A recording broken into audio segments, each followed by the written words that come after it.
그러니까 글로벌 사우스 교회들이 주체적으로 선교를 그들이 하게 되었을 때 우리가 지금 본보기가 되고 있습니다.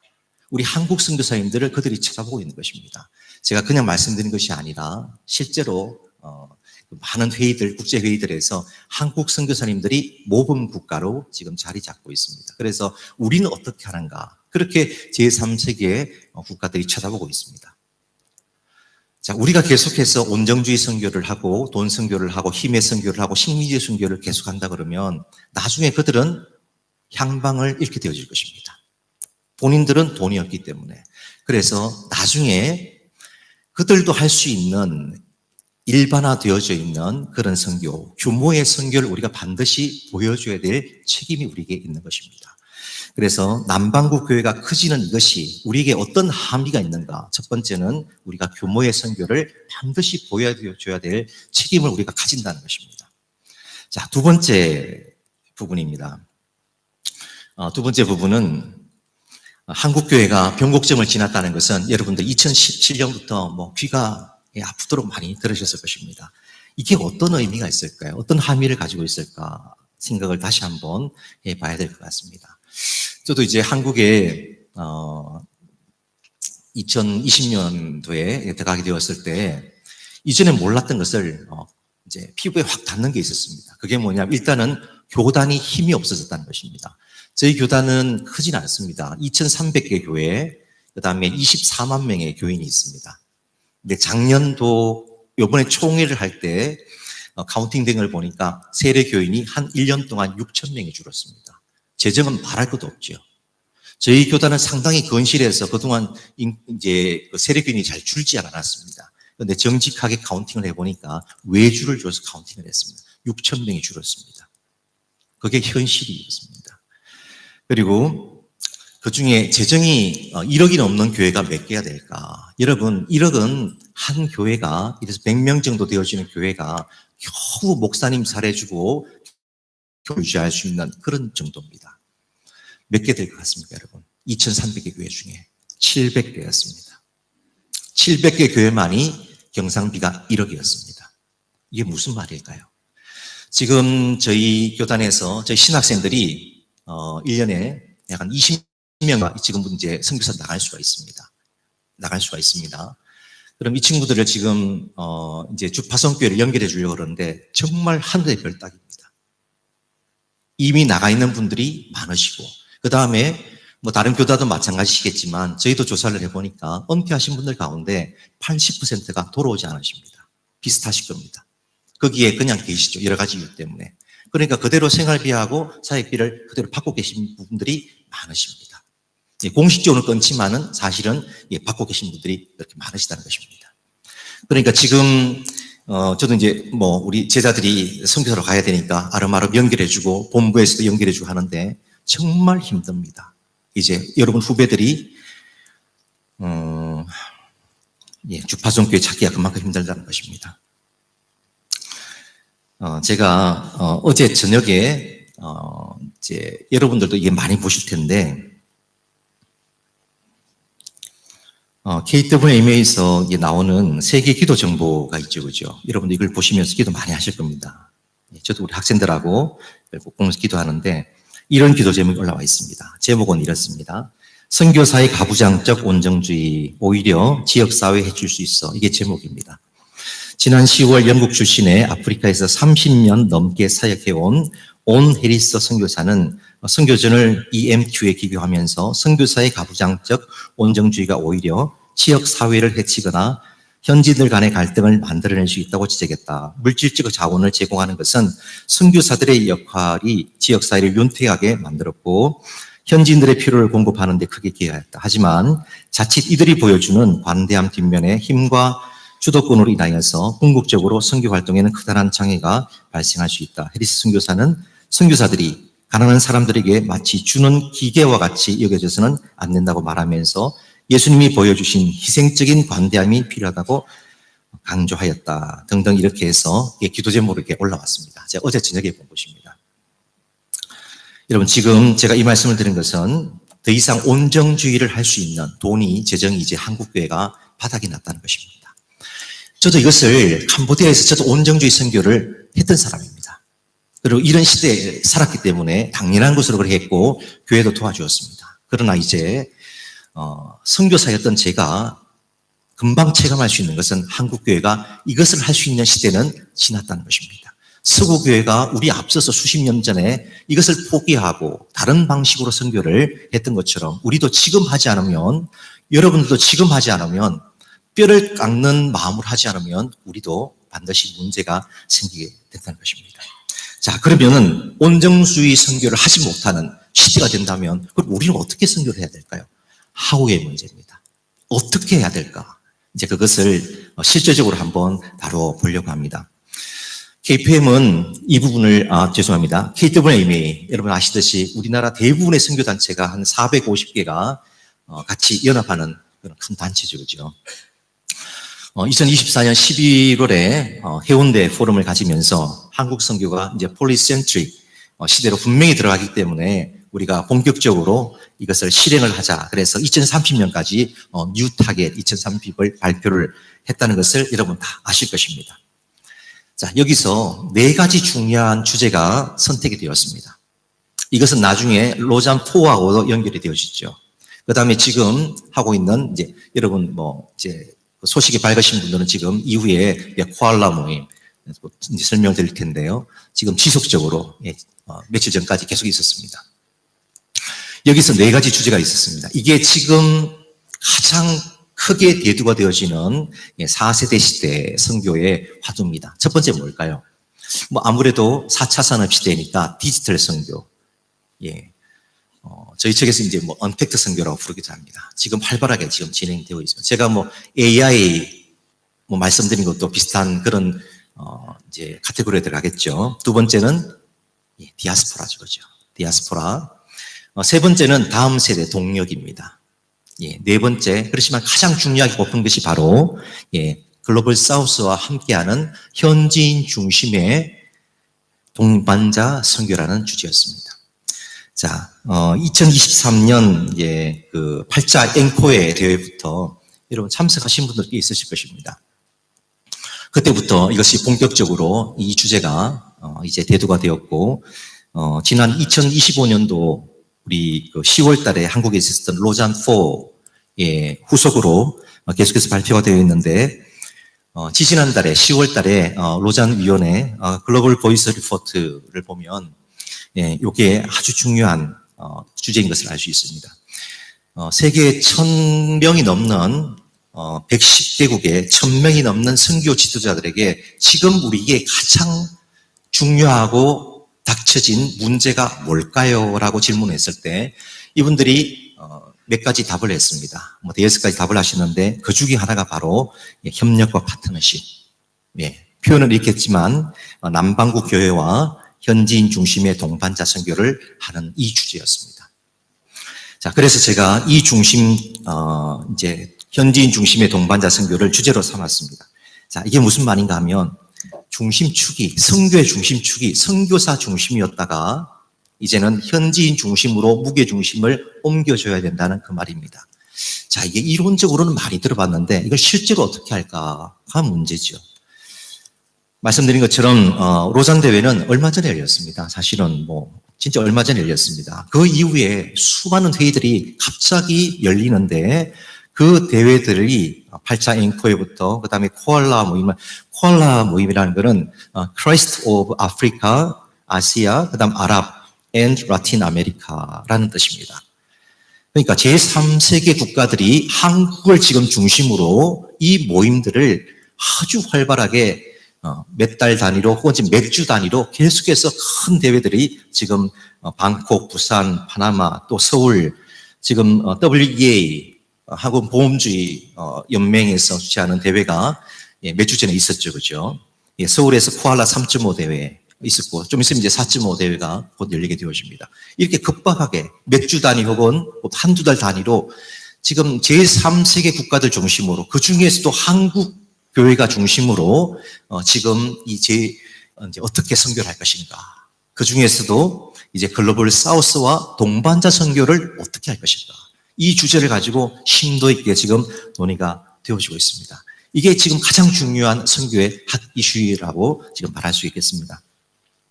자, 그런데 동반자 선교에 대한 이제 견해 차이 혹은 인식 차이가 분명히 있는 것 같습니다. 이 온도 차이는 미묘하지만 분명히 있습니다. 그런데 이 미묘한 것이 굉장히 중요하다고 저는 읽혀집니다. 우리 8차 앵커회 때, 대회 때 결의문이 있습니다. 이 결의문들은 사실은 물론 그분들도 선교사님이지만 그분들은 주로 이제 선교 행정가들이시죠. 선교 행정가 혹은 선교 동원가들 그분들 중심으로 혹은 선교 신학자들 그분들 중심으로 이 리포트가 만들어졌는데 거기에 보면 보시는 대로 선교사들의 자기중심적 태도와 온정주의 선교를 반성한다. 혹은 재정 기반의 선교를 이제는 지향을 하자. 지향을 하자. 그 다음에 비서구권 중심의 교회와 네트워킹하자. 그 다음에 현지인 중심과 내부자 중심 성장을 하자. 이게 한마디로 말하면 이런 말이 되겠습니다. 무게 중심을 선교사가 아닌 누구에게 둡니까? 현장이나 현지인에게 투자하는 것입니다. 이게 포인트입니다.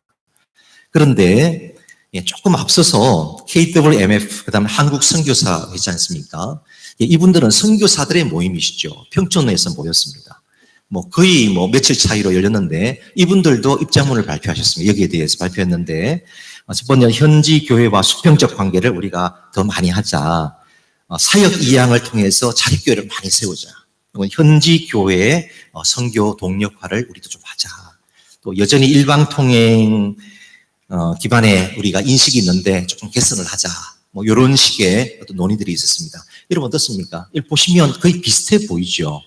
그런데 아주 중요한 차이가 있습니다. 그게 뭐냐 하면 우리 8차 앵커에 대해 때 선교사님들이시지만 중심이 아닌 그러니까 선교 행정가들 혹은 선교 신학자들은 무게 중심을 현지인 중심에게 둬야 된다라고 그렇게 이렇게 기울였습니다. 그런데 우리 선교사님들의 모임인 KWMF에서는 발표를 여기에 대해서 하셨는데 여전히 선교사 중심입니다. 현지인 중심이 아니라. 그러니까 미묘하지만 분명한 차이가 있는 것입니다. 자, 여러분 어떠십니까? 만약에 제가 이제 그림을 일부러 뺐습니다. 충격받으실까봐. 여러분 제가 질문을 하나 드리겠습니다. 제가 심각하게 고민하면서 제가 힘들게 했던 부분이라서 저를 힘들게 했던 부분이라서 저는 미전도 종족 이제 했으니까 또 포항에 있는 한 교회와 6가정이 같이 파송을 받았습니다. 목사는 저뿐이었습니다. 당연히 교회 개척해야 되고 이제 교인들이 모이고 교회 한번 없어지고 또 교회 모이고 힘들게 교인이 모여서 교회를 이제 지어야 될 형편이었습니다. 여러분 어떻게 해야 되죠 그때? 한국 나와서 모금해야 되죠. 당연한 수순이죠. 그런데 예를 들어서 제가 저를 굉장히 아껴주시던 대형교회 목사님이 계셨습니다. 그럼 KWMA 대표회장도 하시고 굉장히 유명한 분이십니다. 아프리카도 오셨습니다. 여러분 말하면 여러분 아시는 분이십니다. 그분이 저기 남부지방에서 큰 교회 목회하시는데 제가 그분을 믿고 찾아갔습니다. 찾아가서 목사님 이제는 교회가 좀 이제 교인들이 모여서 교회를 건축해야 되겠습니다. 가만히 듣고 계시더니만 저한테 한마디 하시더라고요. 권선교사, 니까지 교회를 건축해야 되겠나? 너까지 꼭 건물을 세워야 되겠나? 한국교회에서 모금해가지고. 그런 얘기를 하시는 거예요. 좀 깜짝 놀랐습니다. 저는 기대하기를 그분은 최소한 5천만 원 이상은 해주시리라. 저와 이 관계면 그렇게 기대를 하고 왔는데 그 말 하시면서 사비만 10만 원 주셨습니다. 제가 돌아서는데 낭망이 되어지고 우리 김정철 선교사님은 가자마자 저희 집에 그때 오셔가지고 어떻게 하나 한숨 푹 쉬시면서 섬김회에 갔는데 바로 그 자리에서 섬김회 목사님이 7천만 원 바로 했다면서 바로 전화 오셨습니다. 됐다. 저는 고민이 많기 시작했습니다. 어떻게 해야 될까? 건물을 세워야 될까 말아야 될까? 어떻게 했을까요 제가? 건물 세웠죠. 모금해가지고. 당연히 지금 3층짜리 건물이 세워져 있습니다. 여러분 어떻게 하시겠습니까? 만약에 한국교회가 전체가 여러분들에게 건물을 세워줄 돈을 이제는 주지 않겠습니다라고 선포를 한다 그러면 여러분 이제 선교를 어떻게 하시겠습니까? 온정주의 선교를 하는 것들을 멈추겠습니다 라고 한국교회가 선포를 하고 더 이상 온정주의에 관계에 있는 그런 모든 재정 지원을 중단을 한다. 그러면 여러분들 그때부터는 어떻게 선교하시겠습니까? 참 죄송하지만 저희 교단은 이제 다음 달이 되어지면 저를 포함해서 우리 교회 중심으로 선교 후원교회 협의회 중심으로 이걸 논의를 합니다. 정식으로. 그래서 저에게 요거를 발표하도록 요청을 받았습니다. 참 조심스럽고 저는 물론 선교사의 편에 서 있습니다. 선교지의 편에 서 있고 제가 고민이 참 많습니다. 요즘에. 그래서 방금 말씀드렸던 이런 코알라 모임 같은데 이런 곳에서 지금 모이셔서 실제로 선교사님들이 제3세계 국가, 라틴 아메리카, 아프리카 이런 지도자들이 이 지금 돈을 갖고 오지 마세요. 더 이상 우리나라에 선교사님들 이렇게 선포를 하고 이론적으로는 그렇게 동의를 하십니다. 그러나 재정 부분에 관해서는 유보적이십니다. 재정이 없으면 우리가 어떻게 당장 이걸 할 수 있냐. 유보를 해달라. 이런 입장을 참 뭐라고 해야 되나. 참 아이러니입니다. 이 부분에서는. 그러나 보십시오. 이런 고리타분한 이 고신이 제일 높게 뭔가 쫓아가는 이 고신조차 지금 다음 달에 되어지면 교회가 중심으로 해서 온정주의 선교를 더 이상 하지 않겠다는 결단을 하게 되어지고 이게 액션 플랜을 만들어서 우리 고신총회 생계 선교회와 더불어서 이것을 실행을 하게 되어집니다. 프로세스를 이미 짜고 있습니다. 여러분, 이 합동측은 총신은 이것이 우리보다 앞서 있습니다. 그래서 여러분 총신 선교사님들 한번 손 들어보시겠습니까? 합동측 많으시죠? 여러분 지금 여러분 그 철시 플랜팅에서 미션 플랜팅으로 바뀌셨죠? 이게 똑같은 맥락이죠, 그죠? 이미 바뀌었죠, 그죠? 우리보다 조금 앞서 있습니다. 이제 곧 여러분 본부에서 어떤 이야기들이 여러분들에게 올 것입니다. 아마 다른 교단도 비슷한 수순을 받으리라고 생각합니다. 자, 그러면 우리는 이제는 프로세스가 있겠지만 우리는 어떻게 해야 될까요? 이 멀리 이방 타국에 이게 와서 살아가는 것만 해도 참 힘들고 어렵고 서글프고 때로는 참 잊혀진 듯해서 한국으로부터 잊혀진 듯해서 마음 아픈데 더 이상 재정도 주지 않겠다. 우리는 어떻게 해야 될까요, 도대체? 그래서 참 부족하지만 제 경험을 통해서 여러분들과 한 가지 방안을 논의하려고 합니다. 물론 이것만 방법이 아니겠죠. 하나님의 선교는 많은 방법들이 있을 것입니다. 예, 그래서 여러분이 하셨던 선교에 조금 거기다 채색을 해드릴 수 있는 그런 계기가 되었으면 좋겠다 싶어서 의미 선교라는 것을 여러분에게 소개를 해드리려고 합니다. 제가 지금 말씀드리는 것은 말씀드린 대로 남반국교회 중심의 선교 지형의 변화, 그 다음 한국교회가 더 이상 온정주의 선교를 하지 않겠다는 이런 분명한 의지를 가지고 있는, 그래서 선교의 모델이 분명히 변화되어야 된다는 이 요청이 분명히 있습니다. 이것을 가설로 출발해서 그럼 이제 현지인 중심의 동반자 선교를 우리가 분명히 해야 되는데 그걸 실제로 어떻게 할 것인가? 그것을 방법을 여러분께 이제 제시보다는 조금 나누고 싶습니다. 예, 그래서 그것이 의미 중심 선교다 이렇게 이름을 붙여봤습니다. 그리고 실제로 그것이 그럼 과연 성경적으로 혹은 선교신학적으로 그것이 타당한가? 거기에 대해서 여러분께 나누어드린 이런 유임을 받으셨죠. 거기에 대해서 선교신학적으로 한번 풀어봤습니다. 여러분 그것은 이제 신학적인 이야기니까 제가 굳이 집어넣은 것은 그래도 중남부에는 좋은 신학교들이 많으셔서 우리 선교사님들이 학위도 많이 갖고 계시고 공부도 많이 하신 분들이 계셔서 충분히 읽을 분들이 많으신 것 같아서 한번 넣어보았습니다.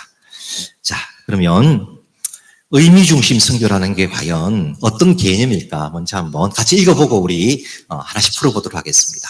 제가 중간에 브레이크하지 않고 될 수 있으면 빨리 끝내고 그 다음에는 우리 액션 플랜을 위해서 이렇게 앞에 줄이 두 줄씩 한 10분 정도 같이 잠깐 이 부분에서 토론하고 마치는 걸로 그렇게 하도록 하겠습니다. 화장실 가실 분들은 자유롭게 왔다 갔다 하시면 되겠습니다.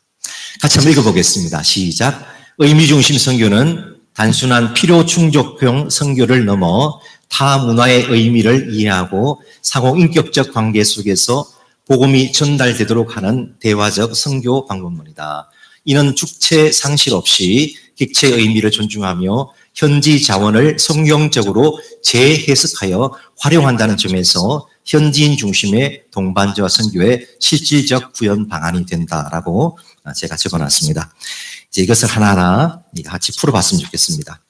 자, 여러분 이 말을 잘 구별할 필요가 있을 것 같습니다. 이미 여러분 아시면 됩니다. 필요하고 의미가 다릅니다. 필요는 리듬이죠. 그 다음에 의미는 미닝이죠. 이 뭐가 어떻게 다를까요? 이제 그 드라마를 보다가 누가 이렇게 큰 소리 이렇게 말하더라고요. 누가 이제 자기에게 굉장히 중요한 것을 이제 남자친구가 그것을 이렇게 안 좋게 건드렸어요. 심기를 건드렸습니다. 그러니까 이 여자친구가 이렇게 큰 소리를 치더라고요. 야, 그게 나한테 어떤 큰 의미가 있는지 네가 알아? 아, 죄송합니다. 경상도 사람이라서 흉내가 잘 안 됩니다. 집사람이 하지 마라 그랬는데 제가 해버리고 다시 한번 도전하도록 하겠습니다. 야, 그게 나한테 어떤 큰 의미가 있는지 네가 알아? 조금 더 낮았죠, 그죠? 제가 미연저이 지역이라는 곳에 민저이 교회라는 것을 교회라고 하나 개척을 했습니다. 여기가 에이즈 동네가 2개 있고 캄보디아 푸놈펜에 그래 조금 못 사는 동네였습니다. 교회 한 군데를 개척했는데 불교 동네라 가지고 쫓겨났습니다. 시끄럽다고 쫓겨나고 그래서 교회 건물이 꼭 있어야 될 형편이었습니다. 근데 교회 개척을 하고 나서 1년 반 그 목사님이 저를 쫓아내시고 5,000만 원 안 주시고 쫓아내시고 그래도 꾸역꾸역 모금을 해가지고 한 1억 5천 들여가지고 교회를 하나 3층짜리 지었습니다. 짓고 나가지고 자 어떻게 했을까요? 여기도 그렇겠지만 사진기만 갖다 대면 애들이 몰려듭니다. 거기다가 저희가 우리나라 돈으로 130원 정도 하면 과자를 하나 살 수 있습니다. 그리고 꽤 괜찮은 과자입니다. 그 동네 애들한테는 꽤 먹혀 들어가는 과자였습니다. 저도 먹어도 맛있을 정도로 그 과자를 이만한 걸 하나 막 나눠주기 시작했습니다. 애들이 첫 주에 몇 명 왔을까요? 교회 문 열고. 이거 어떻게 하셨습니까? 100명 정도 왔습니다. 둘째 주가 되니까 교회는 한 80명밖에 안 들어가는데 꽉 차도 애들이 거의 200명 가까이 왔습니다. 제가 이 옆에 그림 보시면 제가 너무 잘생겼죠, 그죠? AI가 그려준 것입니다. 애들이 구름대처럼 몰려왔습니다. 애들이 마당까지 꽉 차가지고 몰려왔는데 애들이 왜 왔을까요? 130원짜리 과자 받으려고 왔습니다. 자, 3개월이 지났습니다. 제가 그 당시에 캄보디아도 띄엄 할 때였고 설교가 그렇게 용이할 때가 아니었습니다. 자, 애들이 3개월이 지나니까 몇 명쯤 남았을까요? 130원의 그 효용 가치가 뚝뚝뚝뚝 반감되기 시작했습니다. 3개월이 지나니까 50%로 반감이 되더군요. 그 다음에 이제는 4개월이 되니까 집사람과 싸우기 시작했습니다. 전쟁이 시작되었습니다. 집사람은 계속해서 아이들에게 과자를 질을 더 높여가지고 될 수 있으면 애들이 많이 오게 해가지고 한 명이라도 복음을 듣게 해줘라. 그것을 요청을 했고 저에게 저런 거 아니다. 봐라. 과자 질이 떨어지, 그 애들이 그 과자에 대한 그 충성심이 사라지자 애들이 안 오지 않냐. 안 된다. 예수님은 한 명 한 명 제자 훈련해가지고 그렇게 키워내셨다. 우리가 그렇게 하자. 택도 없었습니다. 선교 학자인 제 말을 집사람이 이겼습니다. 그래서 저는 네가 해봐라. 맨날 싸움하면서 대판 싸웠습니다. 싸우면서 나중에 결국은 제가 속으로 망하기를 기도하면서 집사람 주도로 교회가 돌아갔습니다. 언제까지 갔을까요? 6개월이 되기 전에 13명 남았습니다. 그래도 예수님보다는 많이 남았죠, 그죠? 그래서 집사람이 드디어 포기를 했습니다. 이걸 안 들어야 될 텐데 집사람이. 자, 여러분 아시듯이 그때 저희는 사실은 일방적인 어프로치를 한 것이죠. 저희는 미끼를 던진 것이지 사랑을 준 것은 아니었죠. 그 130원짜리는 미끼였습니다. 그러니까 이 아이들은 몇 개월이 지나자 그것이 우리의 사랑이 아니라 믿기라는 것을 금방 알아챘습니다. 사실은 오래 나와준 것이죠. 애들이 3개월 나왔으면 오래 나와준 것이죠. 저 같으면 한두 주 나와도 안 나왔을 거예요. 이게 믿기였구나. 기분 나쁘죠. 어쩌면 우리의 선교가 그냥 필요를 던져주는 것입니다. 여러분 이런 거 많이 하죠. 의미는 다른 것입니다. 우리 코로나 시작됐을 때 저는 2020년 3월 달에 코로나 딱 시작하자마자 캄보디아에서 본부 선교사로 부름받아서 나왔는데 정말 못 나올 뻔했습니다. 공항에 잡혀가지고. 그런데 4월 달에 됐을 때 우리나라가 큰 문제에 봉착했습니다. 그게 뭐냐 하면 마스크를 안에 끼워 넣는 그 원재료가 중국에서만 생산이 되었습니다. 필터링하는 94 필터링하는 것이 됐는데 중국에서 그것을 끊어버린 것입니다. 본국에서 필요하니까 자기들도. 그런데 한국에서는 공장이 하나도 없는 거예요. 큰 문제가 일어났습니다. 이제 국가의 어떤 재고도 다 떨어지기 시작하고 그래서 이게 뉴스에 늘 나오고 이제 일반 마스크는 사실은 소용이 없었죠. 그런데 일천에 있는 이게 좋은 일이었으니까 이제 교회를 소개해드리겠습니다. 백송교회라는 교회가 조그마한 교회입니다. 지금 여러분 보신 요 교회만한 정도의 교회입니다. 이 교회는 지금 본인들 지역사회에 마스크 대란이 일어나자 그 교회 목사님이 뭘 하시는가 하면 미싱을 교회 본당에다가 이렇게 설치하셨어요. 그리고 교인들이 일주일 내내 그냥 미싱 돌리는 거예요, 교회가. 그래가지고 동네 분들한테 중간에 이거 필터링 되는 어떤 다른 재료를 넣으셨습니다. 그래서 이것을 계속 보급해 주셨습니다. 자, 그 당시 생각해 보십시오. 우리 교회가 그 당시에 취한 액션은 어떤 것이었는가 하면 저희 교단 같은 경우에는 예배를 중단시켰습니다. 그런데 많은 교회들이 사실은 그대로 따라했습니다. 국가가 교회 단위로 예를 들어서 몇 명 단위에 한 명, 예를 들어서 100명에 한 명 이렇게 교회에 나와서 띄엄띄엄 예배를 드려라. 그 말은 찬양팀 이런 거 다 없고 그냥 방송팀 전도 나와서 온라인으로 다 예배를 드려라. 그런 시대가 됐습니다. 그런데도 불구하고 많은 한국 교회들이 그대로 교회인들 다 나오게 해가지고 이런 식으로 빡빡하게 해가지고 또 전파도 되어지고 그래서 욕 많이 먹을 때였습니다. 그때 교회가. 그런데 이 교회는 방송을 탔습니다. KBS 방송을 타서 굉장히 칭찬을 받았습니다. 또 이 교회뿐 아니라 몇 개의 교회 이렇게 했습니다. 그 옆에 교회 보면 또 하나 부족한 게 있었는데 그 당시에 혈장이었습니다. 그때 굉장히 사람들이 초반기에는 우리 인젝션이 없을 때 많이 죽었습니다. 한국도 마찬가지였습니다. 갑자기 사람들이 죽어나가니까 피가 굉장히 많이 치료하는 데 필요했습니다. 아시듯이. 그런데 피가 금방 고갈이 됐습니다. 자, 이 교회는 우리 오른쪽에 있는 교회는 고신교회입니다. 이 교회에 이 교인들 가운데 예배를 띄엄띄엄 드렸는데도 불구하고 확진자가 한 명 나왔습니다. 그래서 교회를 바로 클로즈했습니다. 그 교회가 바로 클로즈하고 뭘 했는가 하면 모든 교인들이 거의 다 참석하여 해서 이제 헌혈차를 오게 해가지고 아주 조심스럽게 헌혈을 교인들이 굉장히 많습니다. 어마어마한 교인인데 대형 교회인데 그 교회가 전체가 다 하다시피 해가지고 혈장을 하천 수천 개인가 그거를 그 보건소에다가 기증을 했습니다. 이것이 신문에 부산 지역에 큰 반향을 일으켰습니다. 그래서 많은 교회들이 따라하기 시작했고 여러분 이게 필요일까요? 의미였을까요? 지역사회의 객체의 주체인 교회가 필요에 따라서 뭔가를 한 것이었습니까? 안 그러면 객체인 그들을 향하여서 우리가 의미를 준 것입니까? 의미를 준 것인지 그죠? 근데 우리가 보면 자주 교회가 하는 것이 있는데 총력전도주의를 보면 참 제가 깜짝 놀란 게 있는데 한국 교회가 참 부자구나 싶었던데 이전에는 총력전도주의 하면 선물이라고 해봤자 겨우 이제 잘해도 손수건 정도 이랬는데 5만 원짜리 화장품 세트를 지역사회에 다 돌리더라고요. 양산 3만 원짜리를 다 돌리더라고요.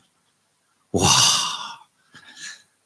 여러분 그게 의미가 있을까요? 지금 한국교회처럼 잘 사는 사람들에게 화장품을 돌린다고 해서 우리 130원짜리 그 과자하고 5만 원짜리 화장품하고 뭐가 차이가 있을까요? 똑같은 의미겠죠. 그냥 미끼로 보이는 거예요. 미끼로 보이는 것입니다. 우리가 교회가 미끼를 던져주는 어떤 그런 후킹하는 예, 그런 사람들로 보였으면 되겠습니까? 우리 선교사님들이 지금 사역하는 것이 그냥 나를 후킹하는 예, 그런 것으로 보여서는 안 된다는 것이죠. 여러분들이 이제 분명하게 그것을 극복하신 분들이 대부분 여기 앉아 계시라고 생각하기 때문에 항상 이제 잘 이해하실 거라고 생각합니다. 그래서 예수께서 보여주신 사랑의 방법은 아시다시피 일괄적으로 나눠주는 것이 아니었죠. 그것이 아니라 행사가 아니었죠. 객체인 그들과 전도의 대상자들과 인격적으로 만남을 통해서 그들의 의미가 충족되어주는 그런 지속적인 소통 방식을 분명히 하셨습니다. 저도 이후에 사람과 싸움을 거치고 휴전을 하고 이제는 이제 교회 밖에 살다가 교회 안으로 이사를 갔습니다. 교회 안으로 이사를 가서 우리 그 중학생, 고등학생, 청년들하고 몇십 명과 살기 시작했습니다. 교인들과 살기 시작하면서 교회 모습이 전 모습으로 바뀌어가고 좀 지나고 나니까 그 청년들이 제가 없어도 이제는 교회를 지금 잘 이렇게 이양받아서 하고 있는 그런 단계까지 가게 되었습니다. 자, 한 단계 이제 아프리카 이야기를 좀 할 텐데요. 의미 선교를 얘기할 텐데 하나를 여러분 이해를 좀 시켜드릴 부분이 있어서 전 이해가 필요해서 문화에 대해서 잠깐만 이야기를 하도록 하겠습니다. 문화를 여러 가지로 나눌 수 있는데 여러분 이제 문화를 공부하신 분들은 이제 흔히 듣는 얘기가 있죠. 문화는 내피 문화와 외피 문화로 나눌 수가 있습니다. 동그란 원을 생각하시면 되는데 내피 문화가 안에 있고 외피 문화가 밖에 있습니다. 내피 문화라는 것은 우리가 믿는 바입니다. 각 종교가 믿는 바, 우리는 성육신 믿고, 그 다음에 삼일체 믿고, 그렇죠. 이슬람은 또 이슬람, 자기들이 이제 믿는 게. 근데 외피 문화라는 것은 밖에 있는, 우리가, 이제 지역사회라든지 타종교 문화, 인카운팅하는 타종교 이제 사람들이 봤을 때 드러나는 기독교의 모습, 혹은 선교단체의 모습 혹은 교회의 모습입니다. 자, 우리는 무슨 문화를 갖고 있을까요? 한국 교회 예를 들어서 무슨 문화를 갖고 있을까요? 한국 교회 분들은 주로 이 얘기하면 이런 얘기 하십니다. 이제 주일날 우리는 예배 드린다. 혹은 성경책 끼고 주일날 간다. 그 다음에 새벽 기도한다. 금요일 저녁 철학기도 한다. 금주 금연한다. 그 다음에 또 뭐 있을까요? 조상 숭배 안 한다. 예, 제사 안 드린다. 이게 안 믿는 사람들이 한국 교회를 봤을 때 한 교회의 모습입니다. 자, 그런데 여러분 보십시오. 한국 교회뿐 아니라 우리 외부의 교회 밖에 있는 분들이 교회에서 뭘 믿는지 우리가 내피 문화가 뭔지 관심이 있던가요? 관심이 없습니다. 우리가 뭘 믿는지 관심이 없어요. 제가 캄보디아에 민저히 교회를 개척하고 나가지고 꼬불꼬불한 골목에 뭐라 그러죠? 이게 마지막 골목에 있는 집, 맹지라 그러죠. 근데 이 꼬불꼬불한 길을 따라서 제가 이제 오토바이 타고 이제 나갑니다. 시장을 갑니다. 그러면 그 사람들이 어디 가냐 묻으면 떠나는 어디가 묻으면 시장 간다. 갔다 와가지고 그 사람들이 제 오토바이에 걸려있는, 예를 들어서 우유라든지 뭐 사왔는지 거기에 관심이 있지 우리 교회에서 내가 무슨 설교하는지 관심이 없어요. 우리의 내피 문화는 관심이 없는 것입니다. 그런데 우리가 어떤 모습으로 보여지는지 거기에 관심이 있는 것이죠. 쟤들은 뭐 먹고 사나? 저놈은 뭐 먹고 사나? 우유 먹고 살더라. 예, 교회는 뭐 하더라? 단기팀 오더라. 이도 뽑아주더라. 와가지고 의사 선생님 오셔가지고 이도 뽑아주더라. 약도 좀 주더라. 가끔씩 이런 데 관심이 있는 것이죠. 자, 그게 외피 문화죠. 아시듯이 우리 일제시대 때 기독교인이 1%가 조금 안 될 그럴 때 우리나라의 의미는 뭐였을까요? 일제시대 때. 당연히 독립이었죠. 민족 정신을 고취하고 그다음에 나라에 빚이 많았습니다. 그런 문제들을 우리 선교사님들, 우리 선조들은 어떻게 해결했을까요? 그분들은 민족 의식을 고취하는 일들을 교회에서 많이 하셨습니다.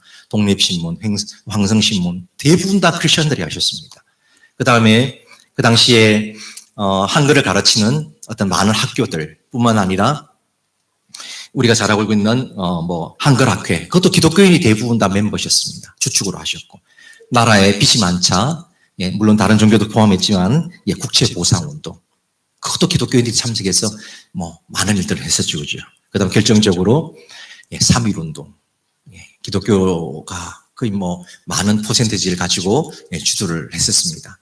자, 그 결과적으로 이게 의미가 있었기 때문에 우리가 1945년도가 되었을 때 이승만 대통령이 그분이 뭐 정치적으로 나눠 계시기 때문에 잘했다 못했다 그걸 떠나서 우리 한국 이제 국민들이 많은 기독교 국회의원들을 한국인으로 이제 기독교인으로 뽑았고 그다음에 기독교인 대통령을 뽑았습니다. 그때 기독교인은 역시 아주 소수였습니다.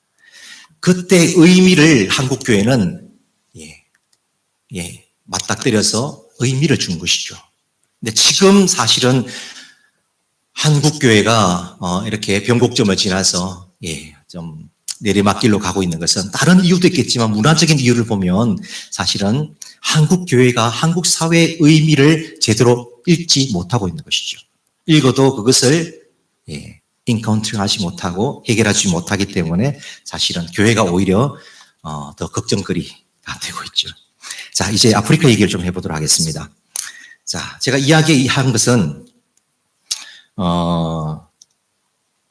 여러분 저기 케이프타운에서 공항에서 오실 때 양쪽으로 빈민촌 보시죠, 그죠? 보시죠, 그죠? 쫙 양쪽으로 빈민촌이 형성되어 있는데 그 스코트 컴피 이름이 가을리처입니다.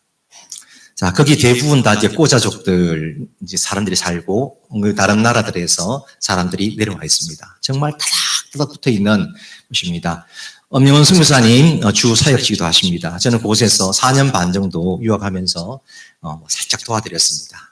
가서 강의해드리는 일을 좀 했었는데 좀 하다 보니까 석사 때 2년차 때부터 그때 도와드렸는데 가서 매주마다 가서 그분들을 이렇게 대하다 보니까 똑같은 동일한 문제가 하나 있었고 거기서 사역하시는 한국 선교사님들 혹은 외국 선교사님들이 똑같이 맞닥뜨리는 문제가 있었습니다. 그게 뭐냐면 조상숭배 문제였습니다. 여기는 지금 2020년, 22년 기준으로 85.7%가 기독교인입니다. 그 안에가. 그렇습니다. 그런데 그곳에 약 90%의 기독교인들이 조상숭배 문제와 연관되어 있습니다. 직접적으로.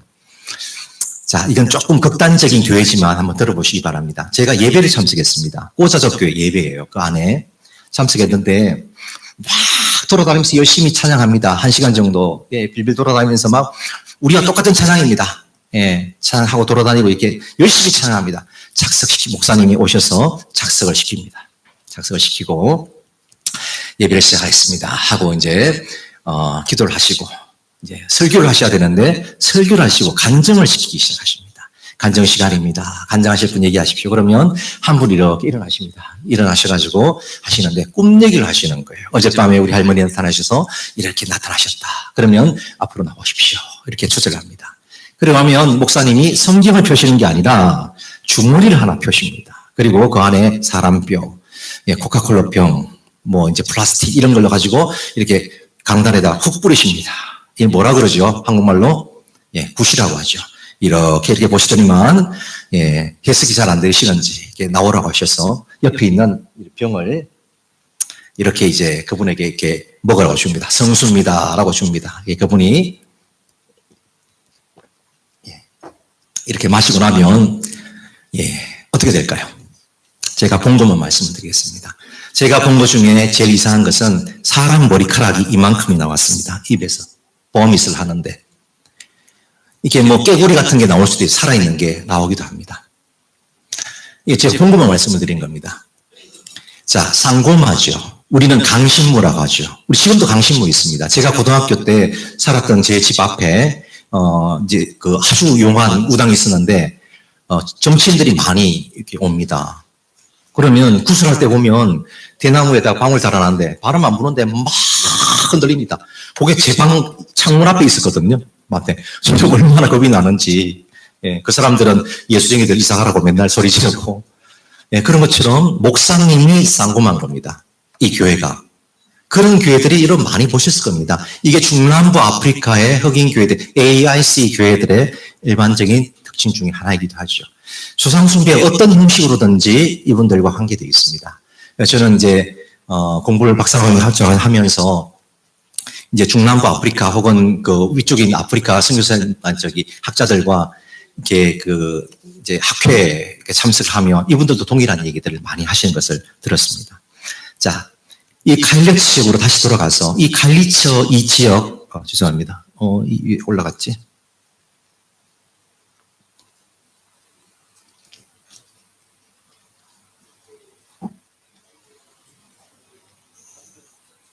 예. 이 카일리치오 이 지역에 이 사람들이 왜 조상 숭배를 할까? 그것을 제가 한번 박사학위 때 필요에 의해서 전수조사를 한 적이 있습니다. 그래서 거기가 그 당시에 하여튼 수십만인지 백만인지 굉장히 많이 살았습니다. 한 10개월 정도를 골목골목 다 다니면서 모든 가정교회까지 전부 다 전수조사를 다 한 적이 있습니다. 그래서 왜 조상 숭배를 합니까? 그게 주제였습니다. 근데 해보니까 그들의 대답은 이런 거였어요. 보호였습니다. 거의 90% 가까이가 그들이 안전하지 않은 곳에 살고 있습니다. 그곳은 굉장히 위험한 곳입니다. 그냥 들어가면 50%는 총 맞을 확률이 있을 정도로 굉장히 위험한 곳입니다. 사람들이 계속 몰려드는데 어린 자녀들, 강간, 살인율 거의 세계 탑 수준이라고 할 수 있을 것 같습니다. 그런데 이런 데부터, 이런 위험으로부터 보호가 필요한 것이죠. 그런데 보호해 줄 수 있는 장치가 없는 거예요. 그러니까 이분들이 자기 조상에게 그걸 요청을 하는 것입니다. 우리를 보호해 달라고 조상에게 비는 것입니다. 크리스천들도 그렇게 하는 것입니다. 그리고 안정적인 직업이라든지 혹은 최소한의 의료라든지 병이 걸리면 돈이 없기 때문에 또 조상에게 의지하는 것입니다. 또 자기의 후손들이 잘 됐으면 하는 교육도 받고 그런 욕심이 생기면 또 조상에게 가서 또 것입니다. 물론 사탄이 뒤에서 역사하죠. 사탄이 꿈에도 나타나고 이런 역사들이 막 나타나니까 크리스천들 가운데 제가 인터뷰를 했을 때, 질적 인터뷰를 했을 때 거의 100%가 신학생이든지 목사님이든지 그냥 평신 할 것 없이 거의 대부분이 조상과 대화를 하고 실질적인 인격적인 관계를 가진다고 대답을 했습니다. 자, 어떻게 해야 될까요? 제가 거기서 느낀 것은 이 조상 문제, 조상 숭배 문제를 해결하지 않으면 목회가 안 되겠구나. 이 지역에서는 그렇겠습니다. 물론 다른 것도 있겠지만 어쨌거나 여기서는 이것이 굉장히 큰 문제였습니다. 어떻게 해야 될까요? 자, 그럴 때 제가 희한한 분을 만났습니다. 여기에 있는 많은 선교사님들, 그 다음에 또 외국 선교사님들은 많은 온정주의 선교를 했습니다. 쏟아부었습니다. 많은 못 사는 지역들이니까 의료, 교육, 많은 것들을 쏟아부었지만 이 오랜 기간 동안 해결되지는 않았습니다. 그런데 해결하신 목사님을 한 분 알게 되었습니다. 자, 어떻게 했을까요? 이분은 꼬자족 목사님이세요. 목사님이신데, 자, 이분은 거기 오랫동안 사신 분이라서 땅을 상당히 이렇게 좀 갖고 계셨어요. 예, 갖고 계셨고, 자, 거기 교회가 있었습니다. 마당도 넓고 이렇게 있었는데, 이분이 주위에 자꾸 사람들이 밀려오고 하자 이분이 불쌍하니까 처음에는 이렇게 시작됐다고 합니다. 이 나라 사람 아니고 저 위쪽에서 꼴랑 어디서 넘어왔어요. 난민이죠, 그죠? 그래서 밖에 이제 여러분 흙강같이 생긴 그런 뜨득뜨득한 그 집도 거기 하나 자리 잡으려면 돈이 상당히 필요합니다. 첫째도 많고. 그 도시할 수 없으니까 그냥 이게 길바닥에 이렇게 막 지내는 걸 봤습니다. 그래서 이분이 교회 지어주기도 하고 마당에 자라 그러고 그러다 보니까 마당에 자다 보니까 뭔가 좀 이게 덮어 써야 될 것도 있고 그래서 대충 이제 천막처럼 하나 씌워서 살았는데 불쌍하니까 밥도 주시고 하다가 보니까 그 안에 수십 가정이 그런 가정들을 받아들이셨어요. 받아들이시고 일단 그분들이 안정을 찾으신 거예요. 왜냐하면 거기는 울타리가 있는 것입니다. 그리고 존경받는 오랫동안 거기서 목회하시는 존경받는 목사님의 울타리니까 일단은 범죄로부터 안전했습니다. 그 안에는 절대로 범죄가 일어나지 않습니다. 강간 없습니다. 화장실 있죠. 깨끗한 물 있죠. 전기 있죠. 그러니까 병에 걸리지 않습니다. 화장실이 없습니다. 밖에다 그냥 대충 이렇게 하니까 애들이 강간 많이 나갑니다. 애들이. 그런 안전함이 있죠 하니까 거기에 빼곡하게 교회에 이런 분들이 수십 가정이 이렇게 서게 되었습니다. 자, 이분들이 어떻게 했는가 하면 나중에 시간이 지나서 교육을 필요하니까 그거 보니까 전에 선생님 하신 분이 계신 거예요. 산수 가르치신 분이.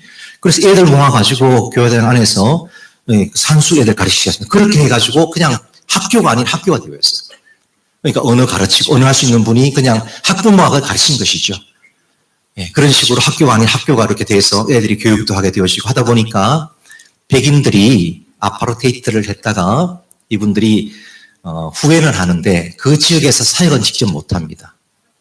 그래서 저희처럼 옐로우들, 참 이런 사람들을 끼고 뭔가를 하고 싶어 하세요. 그래서 교재라든지 그런 것을 또 공급해 주시더라고요. 저도 그곳에 한 1년 한 조금 더 지나 이제 조금 더 뭘 했는가 하면 할 수 있는 게 없어가 없어가지고 저는 이제 피켄페이라는 큰 게 그 마트가 있습니다. 거기서 빵을 2,000명 분들을 샌드위치 만들 수 있는 것을 잼하고 땅콩버터하고 매일 갖다 주시더라고요. 백인 주인이었습니다. 좋은 크리스천이셨고. 근데 이분이 이걸 갖다 주셔서 저는 전 잼 발랐습니다. 잼만 담당했습니다. 2,000명씩 매일 그분들이 하세요. 목사님이 하시는 것이 아니라 이제 그분들이 보호를 받아야 될 그분들이 본인들이 이걸 하셔가지고 다른 사람들이 나누기 시작하는 겁니다. 자, 이분들은 이걸 하면서 이상한 말들을 자꾸 하시더라고요. 우분투라는 말을 자꾸 하기 시작하더라고요.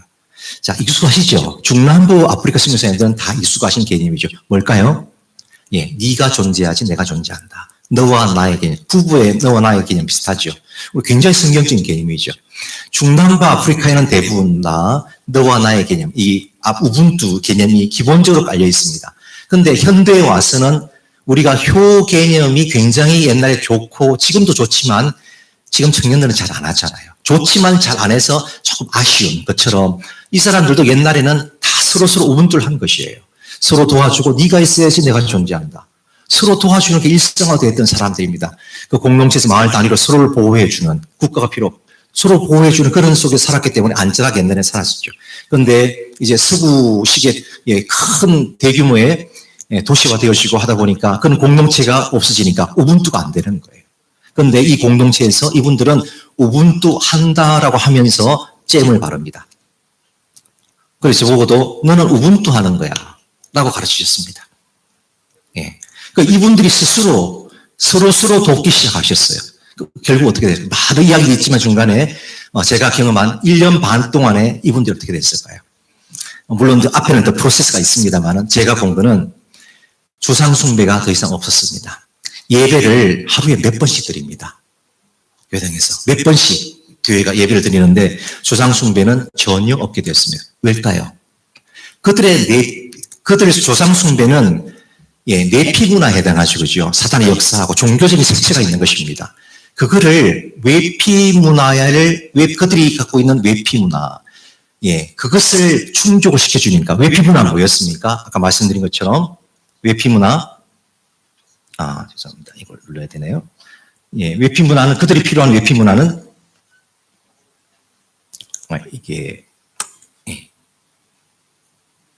그들이 필요한 건 뭐였습니까? 범죄로 돕고, 이런 등등이었죠.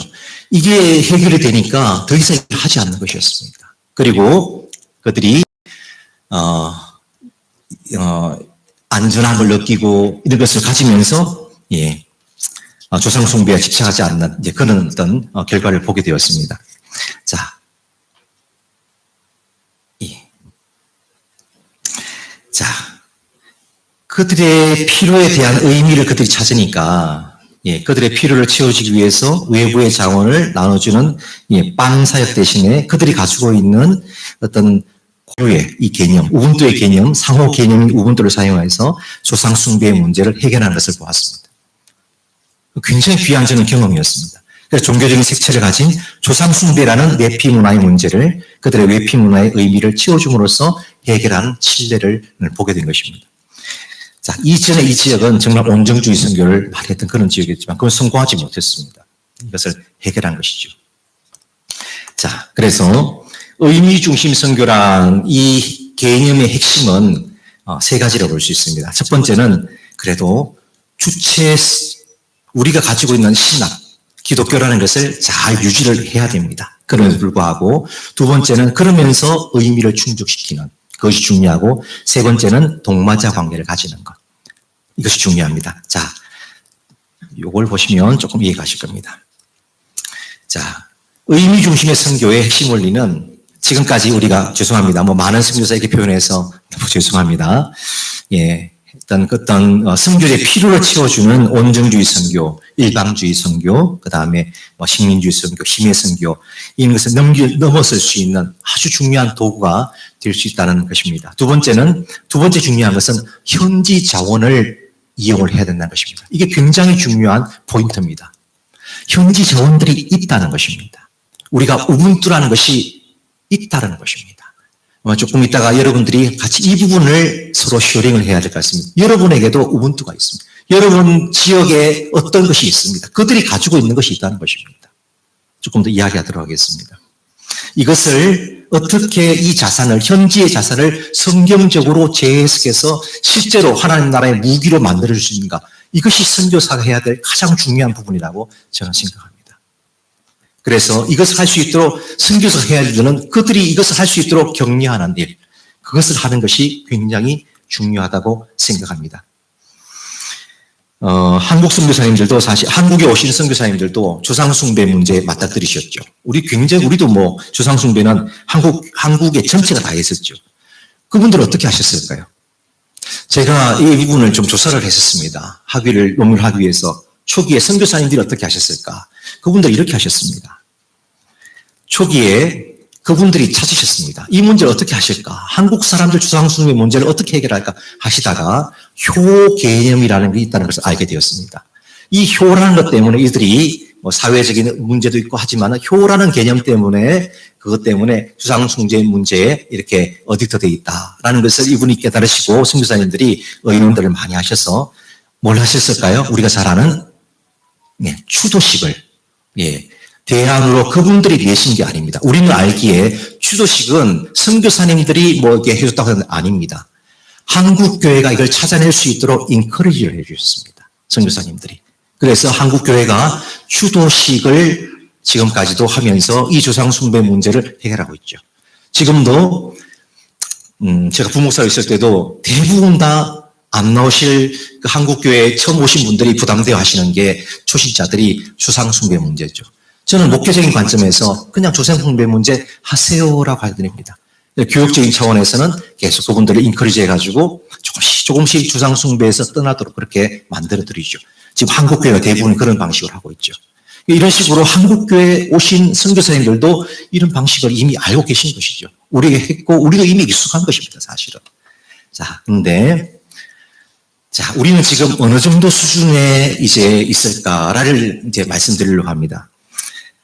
해운대 포럼 아까 말씀드렸죠. 앵코의 포럼에서 제안한 것이 있습니다. 이 동반자 선교를 우리가 해야 되는데 어떤 식으로 하자라는 것을 말했는데 이 세 가지 스텝으로 하자는 것입니다. 하나는 현지인과, 그러니까 현지인 여러분 스텝이겠죠, 그죠? 이분과 될 수 있으면 파트너십을 관계를 맺자. 두 번째는 그 사람들을 존중하자. 당연한 것 같지만 이렇게 하자는 것이죠. 세 번째는 외부 재정을 조금씩 줄이는 방식을 사용하자. 이게 지금 가장 앞서 있는 동반자 선교를 하는 데에 제안된 것이요. 제안이 프로포절 된 것입니다. 그런데 저는 여기에 조금 다른 방식으로 접근했으면 좋겠다 싶습니다. 저는 의미 선교가 가능하기 위해서는 선교사님들이 단순히 그냥 본국의 재정 의존들을 줄이는 차원이 아니라 현장이 가지고 있는 영적인 자원, 물질적인 자원, 정신적인 자원들, 그들의 역사적인 어떤 자원들, 그것을 발견해내고 현지인들이 그것을 할 수 있도록 인커리지 해주는 이것이 여기 핵심이 있다고 저는 생각합니다. 이미 그들이 가지고 있습니다. 가지고 있는 것들이 있다는 것입니다. 그래서 태국에 모였던 최근에 코알라 모임이 있었습니다. 그때 그분들은 아까 말씀드린 라틴 아메리카, 이제 그 아랍권 다 이제 제3세계 국가의 선교 지도자들 그리고 선교사님들이 모여서 이분들이 이런 얘기를 했습니다. 더 이상 선교사들은 제3세계 국가의 외부의 리소스와 조직을 가지고 오는 것을 피하자. 이게 결론이었습니다. 마지막 결론이었습니다. 그런데 동반자 선교라는 과제를 이제 실효적으로 달성하기 위해서는 선교지 교회와 그 사회가 동시대 요청하는 그 의미를 그들의 자원 가운데서 발견하는 것이 반드시 우선된 것이 우리가 재정을 줄이고 하는 것보다 더 중요하다는 것입니다. 여러분 재정 줄여가지고 하는 그거 해가지고 점점 한국에서는 재정 줄여가지고 우리가 그 의미를 주는 것 그것이 가능할까요? 참 힘들다고 생각합니다. 한꺼번에 그것이 될까? 힘든 생각. 다른 어프로치가 필요하다는 것입니다. 그래서 그 자원이 이미 있는 자원들을 인커리지해서 현지를 인커리지해서 그들이 그것을 발견하고 할 수 있도록 처음 우리에게 왔던 우리 선교사님들이 미주 선교사님들이 조상숭배 문제를 그렇게 해결해 주신 것처럼 그리고 아까 말씀드린 꼬사정 목사님이 갈리지에 사신 것처럼 그런 식으로 그들이 가지고 있는 자원을 현대적으로 재해석해서 그것을 기독교적으로 재색을 하고 할 수 있도록 하는 것, 그것이 훨씬 더 좋지 않을까, 저는 이 생각을 해봅니다. 자, 이제 마지막 하겠습니다. 이제 한번 거의 끝이라고 볼 수 있겠습니다. 자, 아프리카에서 실제적으로 그러면 의미 중심적으로 선교를 하고 있습니다. 정말 잘하시는 단체와 그 다음에 개인들이 있습니다. 자, 그것을 소개하고 마치려고 합니다. 자, 아프리카가 가진 자원들이 과연 없는가? 아프리카의 자원을 통해서 의미 선교를 할 수 없을까? 있다는 것입니다. 예시를 한번 보려고 합니다. 여러분 말씀드린 것처럼 여러분 아시듯이 이제는 전 지구상의 기독교인들의 10분의 4가 이제 몇십 년 있으면 여기에 있게 되어집니다. 여러분이 사역하는 여기에, 그것도 아프리카 전체가 아니라 중남부 아프리카에 있게 되어집니다. 이 어마어마한 중요한 이 대륙에 여러분이 계신 겁니다. 그래서 나만 그냥 지금 하는 것처럼 그냥 이렇게 하다가 나만 은퇴하면 되지. 안 됩니다, 여러분. 절대로 안 됩니다. 여러분이 하시는 그대로 이 교회들이 따라하기 때문입니다. 그래서 여러분들이 지금부터 하셔야 될 것은 이제 샘플을 보여드리니까 여러분들이 이 일들을 할 수 있으면 좋겠다라는 생각이 되어지고 조금 더 거시적인 어떤 차원에서 여러분들이 사역을 했으면 좋겠다는 생각이 되어집니다. 자, 르완다에서 오신 분은 없으시죠? 르완다는 여러분 아시듯이 이제 후투족하고 이제 투치족하고 이제 그 벨기에 식민지 때부터 이제 갈등을 만들어 놔가지고 나중에 인종 청소를 하고 그랬었죠. 그래서 투치족 100만 명이 몰살을 당합니다. 이제 후투족이에요. 몰살을 당한 것이죠. 그런데 나중에 우여곡절에 투치족 대통령이 당선이 되었습니다. 그럼 어떻게 될까요? 또 엎치락 뒤치락 하니까 투치족 대통령이 됐으니까 후투족을 또 이제 몰살시켜야 될 그런 차례였습니다. 그런데 이 대통령이 어떻게 했는가 하면 이제 그렇게 하지 말자. 이 악순에서 벗어나자 해가지고 이분이 한 것이 있습니다. 그게 뭐냐면 가차차. 혹시 들어보신 분 손 들어보십시오. 가차차 제도. 조금 다른 나라라서 가차차라는 것은 풀밭이라는 뜻입니다. 전통적으로 소규모 마을 단위에 있었던 풀밭에 앉아서 예를 들어서 누가 소 한 마리 훔쳐갔어. 혹은 상처를 냈어. 그러면 거기에 마을 사람들이 모여가지고 어떻게 할 것인가. 그걸 의논하는 그런 뭐라고 해야 되나. 법은 아니지만 이제 그런 어떤 곳이었습니다. 자, 이것을 2001년도에 이 대통령이 21,100개를 만들었습니다. 각 마을마다 이걸 만든 것입니다.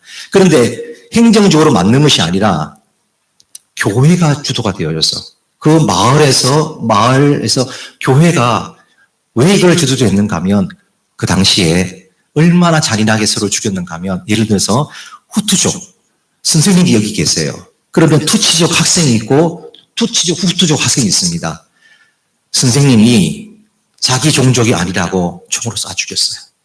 그만큼 같은 동네에 살아가면서 그만큼 앙금이 쌓여있는 이들에게 이분들이 이제는 이것을 털어내기 위해서 이전에 이 일에 누가 가담했는가 하면 교회도 가담을 했습니다. 이래 서로 죽이는 그 가운데 교회 안에서 교인들 가운데 후투족이 있고 투치족이 있지 않습니까? 서로 총을 겨루고 서로 창을 겨뤄서 칼을 겨뤄서 서로 죽였습니다. 교회도 그 일을 교인들이 했었습니다. 아프죠, 정말 아픈죠.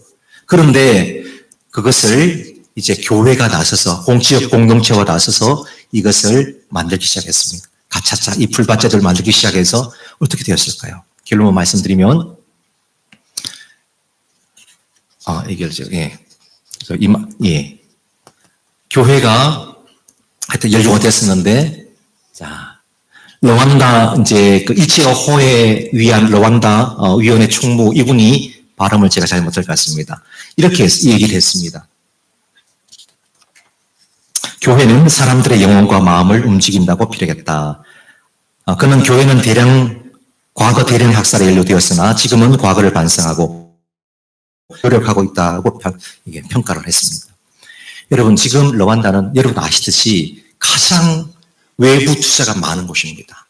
저는 가보지 않았지만 계속 제가 인터넷으로 팔로우하고 있습니다. 마을 거리가 아프리카에서 가장 깨끗한 곳이라고 합니다. 투자도 가장 많고 경제 성장이 실제로 가장 빨리 되고 있는 곳이고 가장 안전한 곳입니다. 그 나라 어떤 곳을 가도 여자애가 혼자 그냥 돌아다닐 수 있는 유일한 나라라고 평가되고 있습니다. 그리고 외국인들이 엄청난 투자를 지금도 하고 있고, 이걸 어디서 알 수 있는가 하면 외국인들은 UNDP라는, 아시죠? 그죠? 2년마다 한 번씩 나오는 각 국가 지표 조사를 하죠. 정치 안정도 하는데 뭐 등등등 조사를 하죠. 그죠? 굉장히 두꺼운 거 나라만 하고 있습니다. 그걸 보고 평가를 하죠. 그 평가에서 그 지수가 한국과 맞먹습니다. 한국과 맞먹을 정도입니다. 이게 몇 년 사이에 통해서 이렇게 되어 있습니다. 교회가 이전에 가지고 있었던 그들이 가지고 있었던 이 제도잖아요. 그렇죠? 제도잖아요. 이것을 이용해서 이런 나라로 만들고 있습니다. 여기에 선교사님이 끼었으면 얼마나 좋을까라는 생각을 해봅니다. 이 나라, 여러분 잘 아시는 넬슨 만델라 대통령이 아니었으면 참 큰일 났겠죠. 그죠? 저도 참 이 무디바라고 불리는, 아버지라고 불리는 넬슨 만델라 대통령을 너무너무 존경합니다. 근데 이분에게 영향을 준 분은 데스몬드 투투 주견자시죠. 우리 이제 목사님이시죠. 자, 이분이 가지고 있는 신학이 바로 우분투 신학이시죠. 제가 있던 스탠포드 대학에 가보면 공공신학 연구가 있습니다. 거기에 보면 있는데, 거기에서 우리 여기 지금 스탠포드 우리 학생 있으시죠? 선교하고 계신. 거기서 김민석 우리 그 박사가 지금은 액치 교수가 있는데 공공신학연구소에서 연구원으로 있다가 했는데 그 친구 죄송합니다. 그 교수님 말 들어보면 여기서 가장 많이 연구하는 것 중에 하나가 바로 우분투 신학입니다. 이 나라가 가지고 있는 이 우분투 신학을 통해서 이 남아공 이 교회가 옛날부터 가지고 있었던 우리와 효와 같은 이 우분투를 통해서 어떻게 교회가 이 나라를 살릴 수 있을 것인가, 이 공공신학을 연구하고 있습니다. 여러분, 우리가 이것을 해야 됩니다.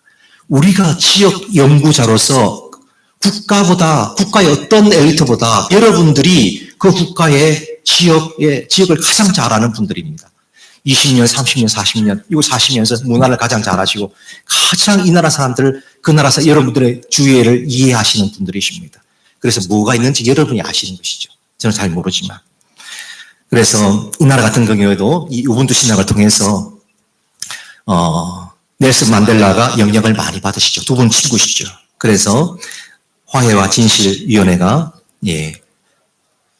그디 아시죠, 그죠? 통해서 이 나라가 그나마 이 백인과 흑인이 레인보우 정책을 통해서 그나마 이렇게 살고 있는 것이죠. 교회가 이 역할들을 지금도 하고 있습니다.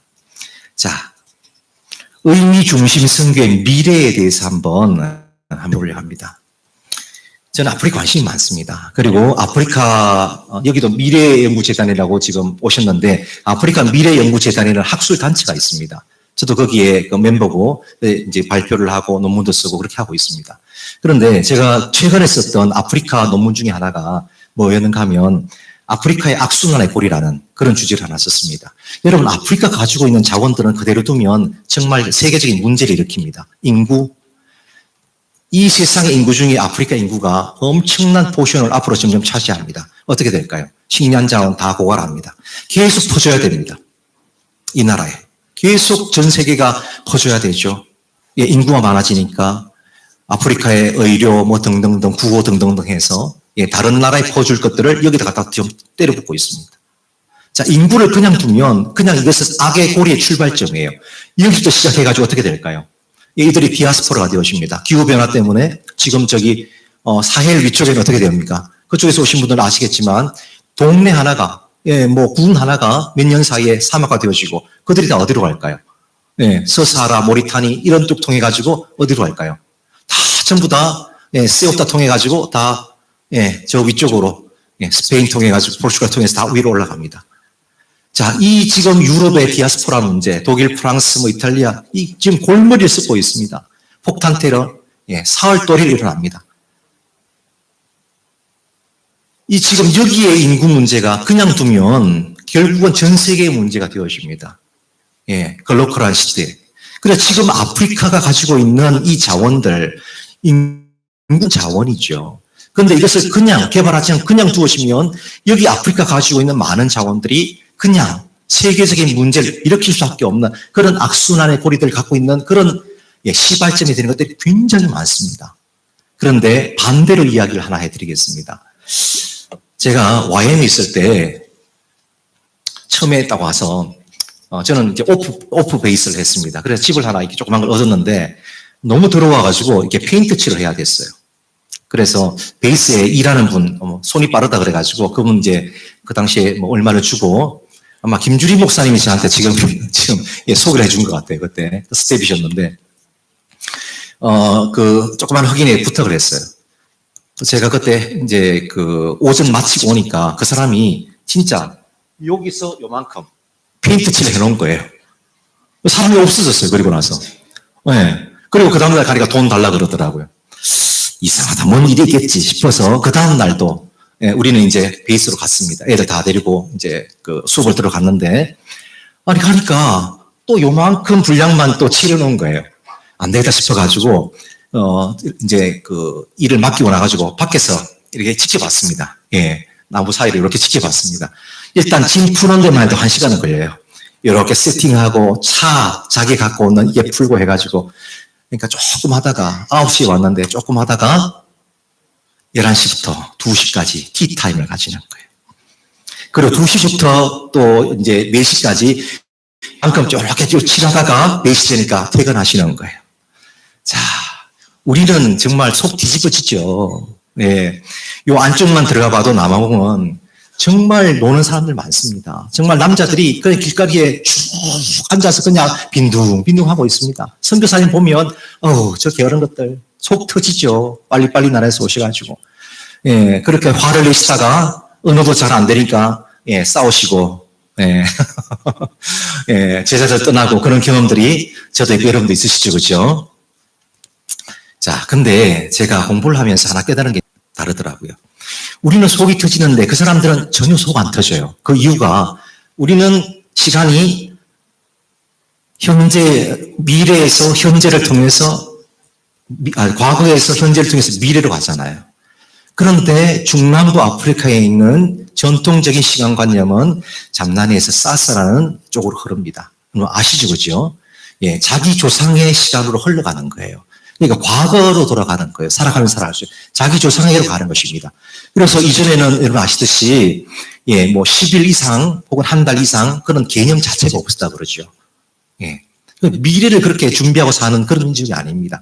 그러니까 우리처럼 미래 중심적이 아닌 거예요. 그러니까 시간에 대해서 아무런 생각이 없는 거예요. 그런데 희한하게 요즘에 이 시간, 아프리카의 시간 개념을 영국 사람들 지금 받아들이고 있습니다. 우리가 빨리빨리 민족인데 유럽에서는 빨리빨리 민족이 영국 사람들입니다. 그런데 이 사람들이 사회학자들 가운데서 다운시프트라는 말을 개발해냈습니다. 여러분 들어보셨죠? 그죠? 한국까지 이게 왔습니다. 다운시프트라는 말은 이런 것이죠. 예를 들어서 의사가 잘 살았습니다. 종합병원 같은 데서 정말 예를 들어서 한 5억 정도 받았어요. 그런데 너무너무 일이 많아요. 그래서 자기 삶의 질을 좀 높이고 싶어요. 그래서 그만두고 개인 병원 조그만 거 내가지고 예서 근무 시간을 하루에 뭐 4시간, 5시간 해가지고 조금만 일하고 이래서 1년에 뭐 한 1억밖에 자기가 안 벌어요. 근데 나머지는 자기의 삶의 질을 높이는데 사용하고 싶어 하는 거예요. 그게 지금 유럽 사회에 지금 이렇게 풍조가 되었습니다. 근데 그게 어디서 왔는가 하면 아프리카의 지금 시간관념, 느긋한 시간관념을 그 사람들이 사회학자들이 도입을 한 것입니다. 다운시프트라는 개념을. 중앙일보 기자가 1990년도에 이 사람이 한국에다 그것을 이렇게 소개를 했어요. 그래서 한국에도 다운시프트라는 개념이 이렇게 생기기 시작했습니다. 여러분 어떻습니까?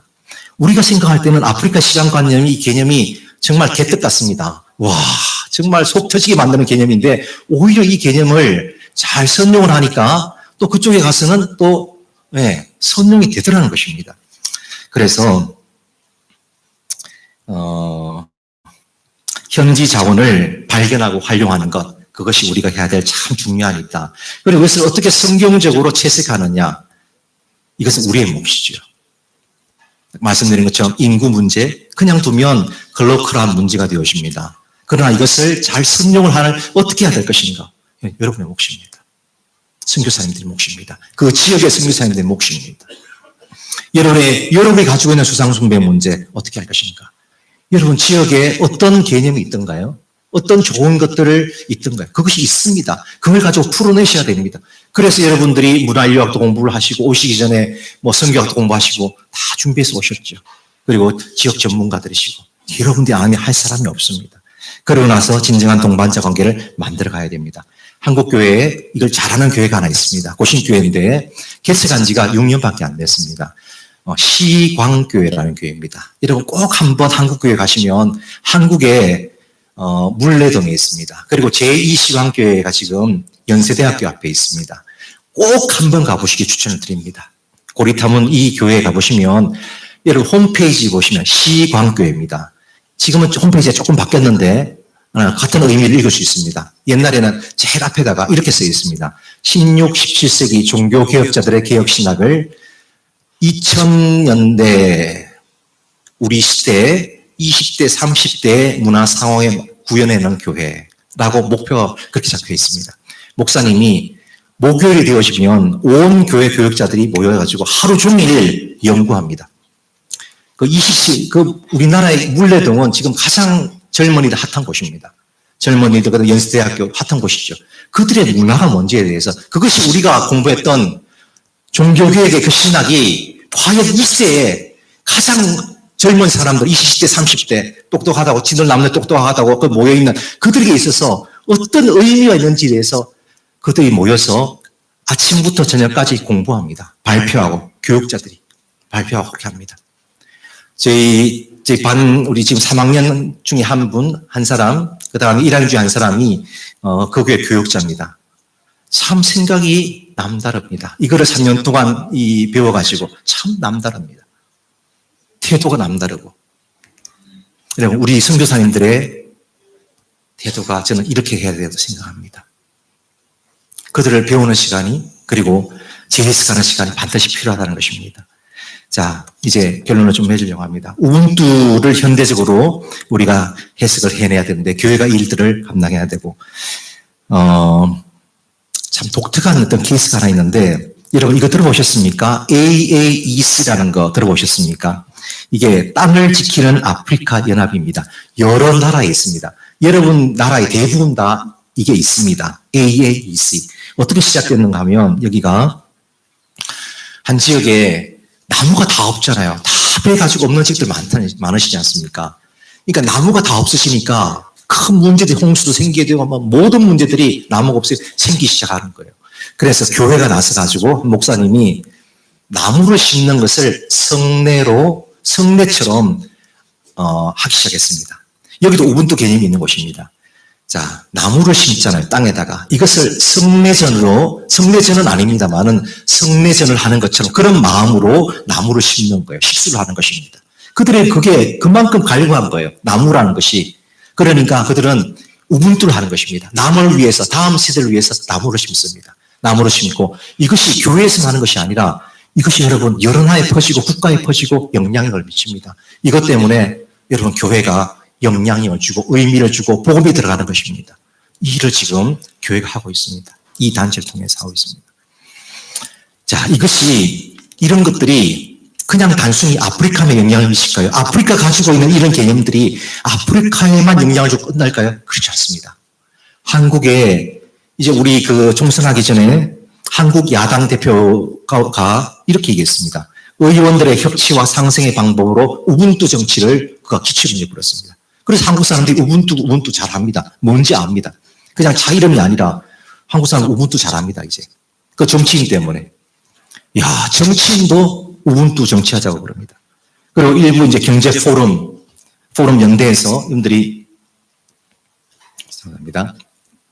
연대에서, 우분투 경제를 외치고 나왔습니다. 우분투 경제를 하자. 이렇게 외치고 나왔습니다. 자, 한국에도 영향을 주는 것입니다, 여러분들이. 그리고 여러분, 원정주의를 가장 대표하는 어떤 단체가 어딜까요? 저는 코이카라고 생각해요. 우리 한국의 오이디 자본이, ODA 자본이 코이카를 통해서 다 나오잖아요, 그죠? 이제는 우리나라가 9번째인가 그렇습니다. 이게 그렇죠, 그죠? 그런데 가장 대표 기관인 이 기관에 속해 있는 한국 자매 중에 한 분이 UN 세계 식량기구 WFP 이 지금 뭐라고 해야 되나, 이게 세계 농업, 식량기구죠. 이걸 사업을 하기 위해서 아프리카에 왔습니다. 왔는데, 이 사람이 와가지고, 이 자매가 와가지고, 아프리카인들에게서, 농사를 가르칩니다. 농업 교사의 지위를 갖고 있어요. 근데 이 자매가 기고를 하나 했습니다. 글에다가. 우리 기독교, 우리 신문에다가 이 사람이 기고를 하나 했습니다. 뭐라고 했는가 하면, 나는 농업교사인데 여기서 우분투를 하고 있습니다. 내가 가르친 것이 아니야. 그들과 더불어서 우분투를 하고 있습니다. 라고 이 자매가 크리스찬 같아요. 그러니까 기고를 그렇게 했겠죠. 그죠? 기고를 했습니다. 여러분, 단순히 우리가 가지고 있는 것이 아프리카 가지고 있는 이 자원이 그냥 악의 고리가 아니라 그렇게 되지 않기 위해서 우리가 노력을 하고 채색을 해줬을 때 한국뿐 아니라 열방을 바꾸는 오히려 전 세계에 글로컬하게 영향을 미칠 수가 있는 예가 생길 수가 있다는 것입니다. 자, 말씀드린 대로 신학적인 부분은 다 빼고 마지막 결론 우리 하고 잠시 기도하려고 합니다. 이 부분은 이제 다 빼고 이제 우리가 모르겠습니다. 저도 선교사로 있어 봤지만 제가 이 시간 그냥 지금 한두 시간 여러분들에게 이 말씀을 한다고 해서 우리의 패러다임이 금방 바뀐다. 저는 그렇게 믿지 않습니다. 여러분은 그렇게 착하지 않으십니다. 제가 선교처럼 선교사님만큼 고집불통이 사실은 없습니다. 왜? 뼈를 갈아서 여러분들이 인생의 젊음을 다하여서 아프리카에 오셔서 여러분의 삶을 녹여내시기 때문입니다. 참 너무 귀하십니다. 그걸 어떻게 한꺼번에 우리 바꾸겠습니까? 다만 여러분들이 그 위에다가 변화된 이 시대에 채색을 좀 하셨으면 좋겠다라는 그런 생각으로 다시 한번 말씀을 드립니다. 현지인 중심의 동반자 선교를 하기 위해서 분명한 인식의 변화가 필요합니다. 제가 캄보디아 있을 때 제가 참 미워한 그런 단체가 있습니다. 사마리안 펄스였습니다. 잘 아시죠? 아주 큰 돈이 많은 그런 곳이죠. 왜냐하면 미국의 그 부흥사, 그분 재단이시잖아요, 이거죠.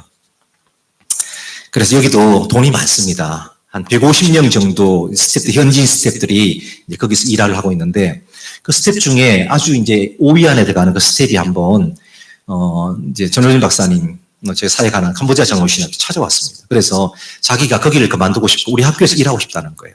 왜 거기 돈 많이 받는데, 우리는 돈을 거기에 10불도 못 준다. 우리한테 와도. 그러니까 그분이 나는 자괴감이 들어서 도저히 목사로서 거기 못 있다는 거예요. 자기는 15년을 거기서 일했는데, 자기가 거기서 사마리안 펄스는 교회 개척을 못하게 한다는 거예요. 개인전도 못하게 한다는 거예요. 기독교 단체인데 이게 어느 단체인지 아시죠? 그죠? 빌리그람 재단입니다. 네, 빌리그람 재단이 외부 선교를 하는데 세운 단체죠. 그죠? 어마어마한 재정을 사용합니다. 그런데 개인전도 못한다는 거예요. 못하게 한다는 거예요. 교회도 못 세우고.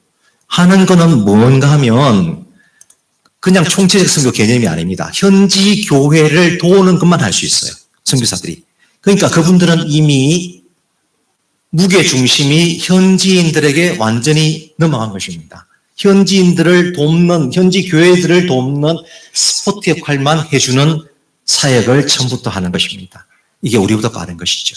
이제 우리도 그런 시대로 접어들어야 된다는 것입니다. 우리가 중심이었던, 선교사가 중심이었던 이것이 이제는 현지인 중심으로 교육가 반드시 되어야 된다는 것입니다. 물론 한 가지 조건은 있습니다. 우리 앙골라에서 오신 분, 혹은 모잠비크에서 오신 분 손들어 주십시오. 정명수 선교사 아시죠? 잘 아시죠? 그죠? 참 대단한 분이시죠? 예, 제 동기 분이십니다. 제가 존경하는 분이신데, 이분이 앙골라에서 참 힘들게 오래전부터 사역하셨고, 이 큰 교단을 이룰 만큼 여기에 교회를 남겨주시고, 오래전에 모잠비크를 개척하셨습니다. 여기도 정말 잘 사역하셨고, 지금은 에스와티니를 개척하고 계십니다.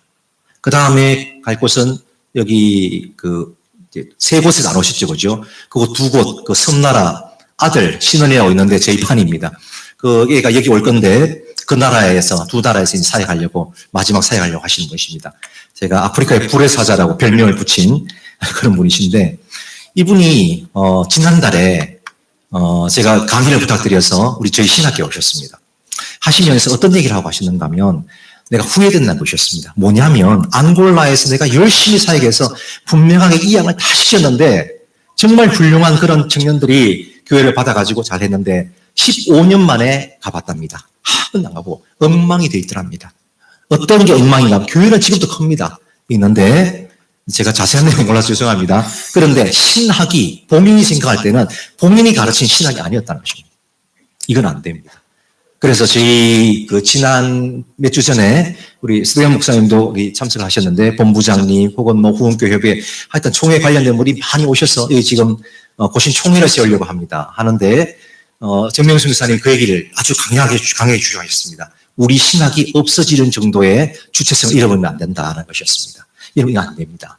우리가 아무리 객체를 현지인에게 뭐 이게 넘겨주고 뭐 그런 거를 이양을 하고 아무리 이야기를 해도 우리가 넘겨준다는 것이 우리의 주체성을 넘겨주는 것이 아닙니다. 우리가 가진 내피 문화, 우리의 신학, 그것을 넘겨주는 것이 아닙니다. 오히려 튼튼하게 마지막까지 지켜주고 뒤에서도 돌봐주고 그걸 해야 되는 것입니다. 그러나 제가 말씀드리는 것은 지금 우리가 이제 이양을 생각하시면서 이제 선교사 중심이었던 것을 현지인 중심으로 기울기를 반드시 운동장 기울여 주시는 게 중요한데 그 방법론으로 그냥 단순하게 이전의 방법 미국 선교사님들이 주로 했던 것처럼 4가지 스텝을 밟으면서 재정을 조금씩 빼는 그래서 재정적인 이양을 해주고 어떤 그런 방법으로는 저는 안 된다고 생각합니다. 지금까지 했던 방법 대신에 의미 선교를 꼭 기억해 주시기 바라겠습니다. 저도 실패하면서 깨달은 것이고 또 많은 지금 화두가 되어지고 있는 그런 부분이기도 합니다. 자, 그 신학적인 기초로 말씀을 드렸고요. 마지막 기도 제목을 나누고 우리 한번 기도하면서 같이 이 부분을 보려고 합니다. 여러분 이 부분은 기도 제목이기도 합니다. 첫 번째 기도 제목이기도 합니다. 여러분 같이 한번 첫 번째 걸 읽도록 하겠습니다. 1번 제목부터 읽겠습니다. 시작. 삼위 하나님의 선교 방식 이해. 연약한 우리를 선교의 동력자로 삼고 계신 삼위 하나님의 선교 방식에 대한 이해와 순복하는 태도가 필요하다. 사랑하는 우리 동지 여러분, 하나님께서 함께하고 계십니다. 연약한 우리를 동반자로 삼으셔서 이 땅에 오셔서 죽어주시고 십자가에서 피를 흘려주시고 우리를 동반자로 삼아주시고 동력자로 삼아주신 우리가 잘나서 혹은 우리가 완전하기 때문에 우리가 이를 감당할 만하기 때문에 우리에게 넘겨주신 것이 분명히 아니셨습니다. 그러나 주님께서는 3년 만에 가셨고 우리에게 그것을 맡기셨습니다. 이 위대한 일을 맡기셨습니다. 이제 우리도 예수 그리스도께서 성육신 하신 그 성육신의 선교의 방법을 우리도 순복할 태도를 가져야 될 것 같습니다. 이것이 우리가 참된 믿음이 없으면 우리가 가능하지 않은 그런 부분인 것 같습니다. 이걸 첫 번째 기도 제목으로 드립니다. 두 번째 같이 읽어보겠습니다. 시작. 온정주의 선교 탈피. 선교지의 필요에만 집중하는 1차원적인 온정주의 선교 방식을 탈피하고 그들의 필요를 성경적인 의미로 지원할 수 있는 겸손한 연구자의 태도가 꼭 필요한 것 같습니다. 사랑하는 우리 선교사님, 여러분이 전문가십니다. 여러분이 없으면 그 지역은 이 일이 발생하지 않습니다. 그건 국가가 할 수 없는 일입니다. 교회만이 할 수 있는 일입니다. 그리고 가장 중심이 되는 분이 몇 안 되는 그 지역의 선교사님이 여러분 혼자일 수 있습니다. 레스토 선교사님, 김옥순 선교사님, 레소토에 혼자십니다. 혼자시죠. 그렇게 혼자 하셔야 됩니다. 여러분 제 뒷자리에 몇 분 계십니까? 그분들이 힘을 합쳐서 하셔야 됩니다. 여러분들이 용사시고 이 일들 하시는 분이 여러분이 용사시고 하나님의 도우십니다. 세 번째 가지도록 하겠습니다. 성육신적 삶의 실제와 예수께서 보여주신 성육신적 선교의 방법을 우리의 선교지에서 실제하기 위한 가장 중요한 무기는 선교사가 본국에서 조달해오는 자원이 아닌 선교사 자신의 성육신적인 삶이라는 것을 고백하고 우리가 결단해야 될 것 같습니다. 이 시간 우리가 한번 결단할 텐데 하나님의 선교의 무기는 나타나는 것을 한국교회, 내가 나를 보냈던 그 교회의 배경은 그들이 봤을 때, 우리의 제자들이 봤을 때 선교사님이 믿고 있는 것이 교회의 배경 혹은 단기팀, 그들이 가지고 있는 힘, 재정, 그것이 아니라 우리 선교사님은 예수님의 힘이시고 성령님이 유일한 힘이시고 그것을 볼 수 있는 성육신적인 사는 프로세스가 반드시 되어야 될 것 같습니다. 그래야지만 우리가 의미 선교가 가능한 것이죠. 네 번째 읽도록 하겠습니다. 현지 자원의 인정. 이미 하나님께서 자신의 선교 현장에 필요한 현지의 인적, 영적 그리고 물질적인 자원을 공급하고 계시다는 것을 고백해야 될 것 같습니다. 이미 아프리카에 주고 계십니다. 여러분, 아프리카에 있습니다. 우리가 불쌍하도만 생각했던 그리고 줘야 되만 생각했던 것이 아니라 이미 이들이 가지고 있습니다. 우리가 자꾸 뭔가를 우리 걸 가지고 임플란트 하려고 해서 그럴 뿐이지. 우리 신학이 서구 철학에 물들여서 주체 중심이어서 그렇지 이들이 이미 가지고 있습니다. 그것을 저기 꼬자교회 목사님이 아시고 하고 계시죠. 코이카로 왔던 그 자매도 여기서 해보면서 농업교사로 와서 그가 해보면서 내가 주러 온 것이 아니라 같이 받으러 주고받다는 것을 그들이 깨달은 것처럼 여러분도 충분히 그것을 이제 알고 계실 것입니다. 마지막 읽어보도록 하겠습니다. 격려와 도우미의 역할. 현지인을 동반자로 삼고 그들이 가진 영적, 물적 자원을 그들 스스로의 힘으로 성경적으로 독려할 수 있도록 격려하고 돕는 일입니다. 사랑하는 우리 동역자 여러분, 이 지금 5가지 기도 제목을 가지고 잠시 한번 우리 하나님 앞에 결단까지 하나님 힘 주셔서 일들을 감당했으면 좋겠습니다.